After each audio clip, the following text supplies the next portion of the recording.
खबर शामिल कंदासीं आवा सिंध न्यूज़ चैनल मौजूद। मोरो सिंध मां सिंधी अल्ताफ़ सुमरो जी रिपोर्ट मुताबिक़ मोरो वेझो दरगाह सैदी नेहराणी जी गादी नशीन जी पग रस्म जूनियर फ़कीर गुल हसन खे बधाई वई। पग रस्म दौरान दरगाह जे गादी नशीन खे पग जो पहिरियों वर पाकिस्तान इंटरनेशनल आलमी मशाइख़ काउंसिल जे मरकज़ी सदर फ़कीर नवीद ॾिनो।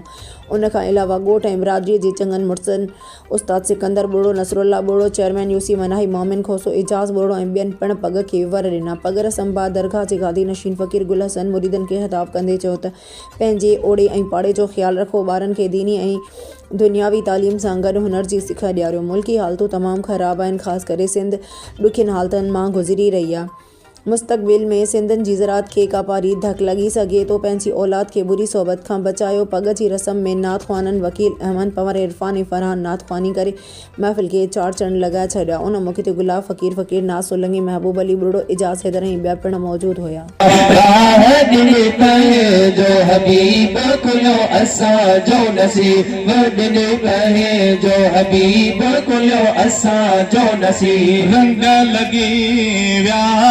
रहबर आए ओ दर्द खत्म क्या दिल पर आए है रंग लगे रहबर आए ओ दर्द खत्म क्या दिल पर आए।